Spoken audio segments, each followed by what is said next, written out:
essas eleições de 98, elas vão ser um momento decisivo para o Brasil dizer o que é melhor. A privatização ou a estatização. Porque no final do primeiro mandato de Fernando Henrique Cardoso, ele faz uma coisa completamente a contragosto, mas que tinha a ver com o seu pensamento ali agora, com seus novos amiguinhos Tony Blair e Bill Clinton, que era a privatização, sobretudo, do sistema telefônico. Telesp, Telerge, assim por diante. Esse sistema inteiro ele é privatizado, ali no começo de 98. O discurso do PT foi mais do que apocalíptico, quer dizer, ele acreditava que o pobre não teria mais telefone. O problema era, o pobre não tinha telefone.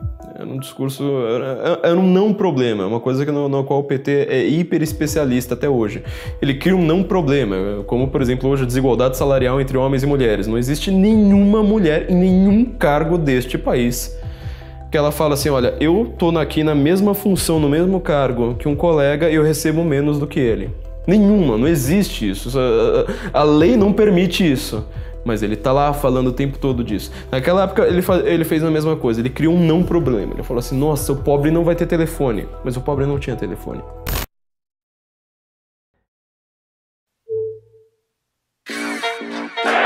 Aí o lançamento para a área brasileira. Olha o que aconteceu.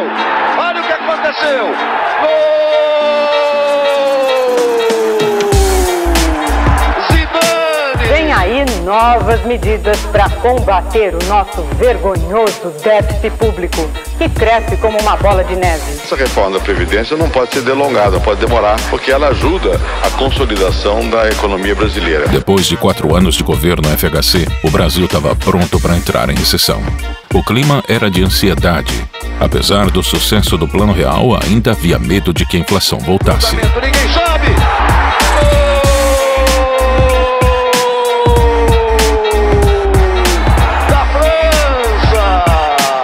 A batalha não seria entre candidatos, mas entre a crise e o real. A população ia eleger o candidato que passasse credibilidade e capacidade de lidar com a recessão. No dia 4 de outubro de 1998, o Brasil decidiria mais uma vez entre os dois mesmos números da última eleição, o 13 de Lula ou o 45 de Fernando Henrique.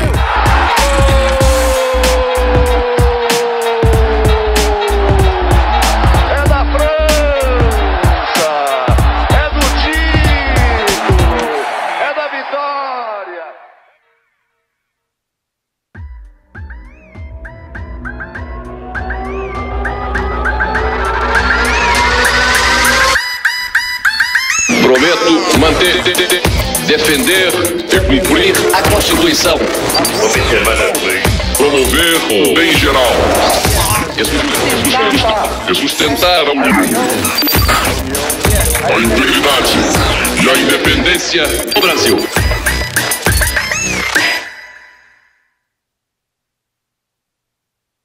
A declaração é do presidente Fernando Henrique Cardoso e foi feita no primeiro dia da visita dele à Suíça. Ele se encontra com empresários e banqueiros para atrair novos investimentos. O principal compromisso do presidente será o Fórum Econômico Mundial na cidade de Davos. Durante os 4 anos do governo de Fernando Henrique, a inflação foi controlada. Empresas de outros países investiam no Brasil e estatais foram privatizadas. Apesar da confiança no real ser baixa, o Brasil parecia estar respirando. O presidente Fernando Henrique fala com otimismo sobre o futuro. Diz que o país está conseguindo driblar os efeitos da crise da Ásia. Entretanto, essa prosperidade era artificial.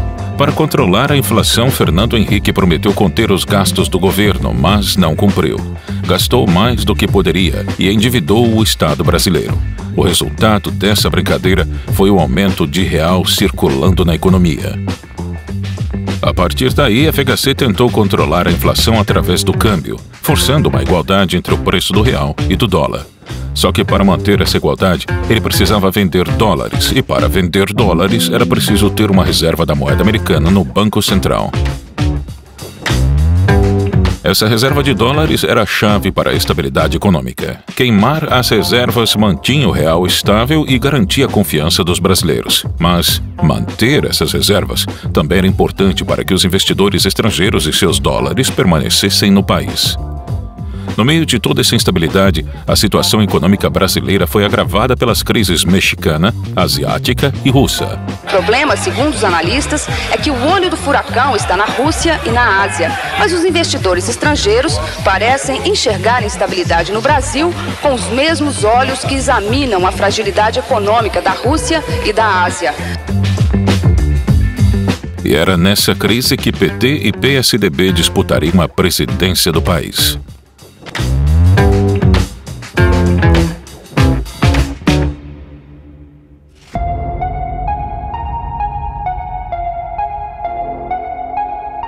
Você sabe que é possível crescer sem inflação. Está na hora de um governo corajoso, que faça a reforma agrária de verdade e que não aceite um brasileiro sequer com fome. O discurso de Lula era cansativo. Era a terceira eleição que o revolucionário socialista gritava as mesmas propostas: revolução agrícola e social e reforma trabalhista.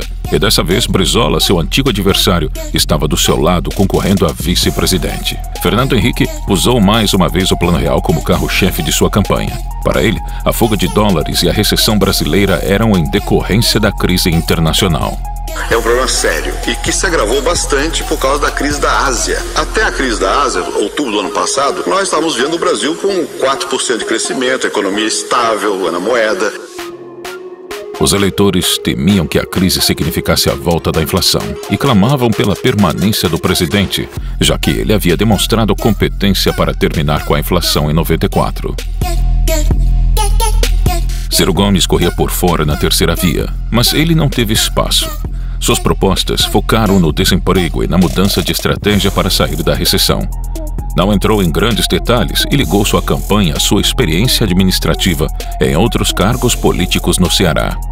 O padrão da eleição passada se repetiu: polarização entre PT e PSDB. Os candidatos do PT, Luiz Inácio Lula da Silva, e do PPS, Ciro Gomes, explicaram hoje em São Paulo por que consideram importante que a eleição para presidente tenha segundo turno. Para eles, isto permitiria um maior debate dos problemas nacionais. De que o debate, muito menos para você saber quem ganha ou quem perde, é para você permitir que a sociedade possa fazer juízo de valores. Isso não se permitiu. O presidente da República, ele não quis debate antes, durante, não é apenas com os candidatos, não. Ele não quis debate com a sociedade brasileira. Naquele ano não houve debate. FHC se recusou a participar das transmissões televisivas para dar atenção à crise econômica que ameaçava o país. E como a legislação eleitoral não permitia debate sem a participação de todos os candidatos, as campanhas de 98 se resumiam ao horário eleitoral gratuito. A estratégia de FHC deu resultado. Há 11 dias da eleição, o presidente Fernando Henrique adverte o país que vai tomar medidas duras. Num discurso de 20 minutos, hoje no Itamaraty, o presidente defendeu a reforma da Constituição e cortes nos gastos. O prejuízo tem de parar. O Estado tem de caber dentro dos recursos que a sociedade lhe dá e tem que utilizá-los da melhor forma possível. Ele foi o candidato que mais apareceu na mídia por ser o atual presidente e estar presente diariamente nos noticiários, enquanto os outros candidatos só apareciam no horário eleitoral. Enquanto o governo tem 10, eu que sou o segundo tenho 1, o Ciro que é o terceiro não tem nada, o Enéas desapareceu. Ou seja, é campanha de um candidato único. Foi uma corrida eleitoral sem grande cobertura da mídia, sem escândalos e sem surpresas. Todos queriam a reeleição. As pesquisas de intenção apontavam a vitória fácil de Fernando Henrique no primeiro turno. Vamos ver o desempenho dos candidatos nas outras pesquisas realizadas até agora. Veja, Fernando Henrique começou com 33, chegou a 49, 47 e voltou a 49. Lula partiu com 28, caiu para 21, subiu a 25 e agora tem 24. O voto nas próximas eleições. Quase 60 milhões de brasileiros votarão através da urna eletrônica. Vamos saber como? Primeiro você vota em deputado federal. Digite o número do candidato, 4 algarismos. Aparece na tela número, nome, voto e o partido. Você confirma o voto apertando a tecla verde. Depois deputado estadual. Em Brasília é deputado distrital. São 5 algarismos. Você tecla confirma. Tudo certo e você confirma. Tecla verde. Você votou e fortaleceu a democracia. Voto eletrônico.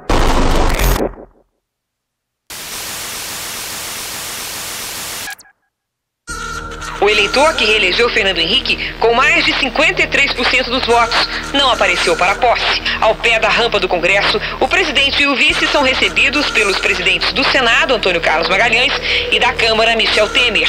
Fernando Henrique entra no plenário da Câmara sob aplausos. No dia da primeira eleição feita com urnas eletrônicas, o favoritismo se confirmou. O presidente Fernando Henrique se reelegeu no primeiro turno com 53% dos votos. Lula recebeu 31% e Ciro 10%. Observar as leis, promover o bem geral do povo brasileiro, sustentar a união, a integridade e a independência do Brasil. Duas condições foram fundamentais para a vitória de FHC: o sucesso do real e a fraqueza e a descredibilidade do seu principal oponente. Em janeiro de 99, FHC desistiu de igualar o real ao dólar e a moeda nacional foi radicalmente desvalorizada. O ministro da Fazenda passou o dia reunido com a equipe econômica. Numa entrevista ao Jornal Nacional, Pedro Malan disse que o nervosismo do mercado é exagerado, mas reconheceu que uma das medidas tomadas para proteger o real não deu certo. Em maio de 99, o PT iniciou uma campanha para derrubar a FHC. As tentativas de golpe aconteceram com 13 pedidos de impeachment ao Congresso. De crime de responsabilidade contra o presidente da República. O regimento autoriza o recurso ao plenário para que a Câmara delibere. Está iniciada a votação. O presidente da República não tem se limitado a paulinar a democracia, tem estuprado a democracia. O estelionato eleitoral de Fernando Henrique Cardoso. E quando o presidente da República ataca o Ministério Público, cometeu crime de responsabilidade, que coagiu o Ministério Público. De público, é público e notório e dispensa provas. Anuncio o resultado. Votaram sim. 100 senhores parlamentares. Votaram não. 342 senhores parlamentares. O recurso foi rejeitado. Apesar disso, o pior ainda estava por vir.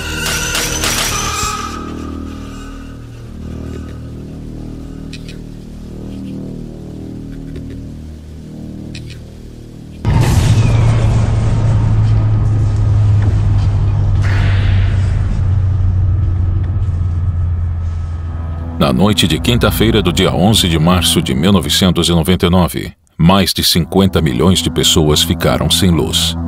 Um problema na estação de Furnas, em Bauru, cortou a energia elétrica por 40 minutos nos estados de São Paulo, do Rio de Janeiro, Espírito Santo, Paraná, Santa Catarina, Rio Grande do Sul, Mato Grosso do Sul, Goiás, Minas Gerais e Acre, além do Distrito Federal. Até o Paraguai foi afetado. A hipótese de o problema ter sido provocado por um raio foi afastada depois de 6 meses de investigação. O blackout ocorreu por falhas no Operador Nacional do Sistema Elétrico, ONS. A falta de investimento no setor de energia obrigou a FHC a criar uma campanha de racionamento em 2001. O risco de novos apagões ameaçava o Brasil. Com esses números, o mês de julho não vai haver apagão. E se continuar assim, vamos superar essa crise sem nenhum apagão. Além da economia de energia, uma outra preocupação é com o nível dos reservatórios. De acordo com a Câmara de Gestão da Crise de Energia, o nível está um pouco acima do esperado pelo governo. E eu quero mesmo anunciar, em 2002, que nós superamos para sempre essa crise, porque nós continuamos construindo, melhorando a nossa capacidade de produzir energia, então vamos superar de uma vez por todas. Mas mesmo assim, no dia 21 de janeiro de 2002, o novo blackout atingiu 10 estados brasileiros. 1h35 da tarde, o começo de um dia de caos em São Paulo. As estações ficaram às escuras, os trens da CPTM e os trólebus também pararam. Resultado, fila para conseguir um ônibus. Com os semáforos apagados, o blackout provocou confusão também no trânsito. As As linhas do metrô e da Companhia Paulista de Trens Metropolitanos ficaram interrompidas. A Avenida Paulista, centro financeiro da cidade, ficou congestionada. Luz de velas também no aeroporto de Congonhas, onde os avisos luminosos foram substituídos por papel. Em São Paulo, a queda foi mostrada ao vivo pelo Jornal Hoje, que estava no ar. Temos um problema técnico aqui nos nossos estúdios. Em Vitória, Espírito Santo, a falta de sinais provocou acidentes num cruzamento. 3 pessoas ficaram feridas. Em Campo Grande, Mato Grosso do Sul, acidentes em vários cruzamentos.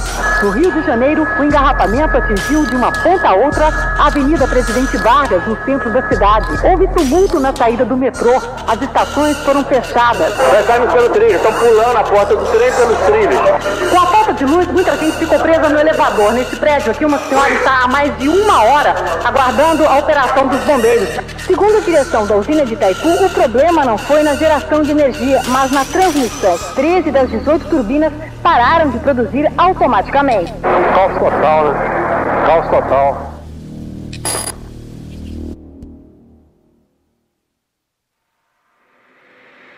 No segundo mandato de FHC, a recessão econômica se agravou com a crise mundial. O efeito dominó derruba os outros tigres, atinge o mundo inteiro. O real foi desvalorizado e a inflação ressurgiu, apesar de não alcançar os índices anteriores. O Brasil teve de recorrer ao FMI para conseguir empréstimos. Com a crise batendo na porta mais uma vez, a popularidade de Fernando Henrique diminuiu drasticamente e ele já não poderia concorrer novamente em 2002. FHC estava fora do jogo político. A esperança para 2002 tinha um novo nome.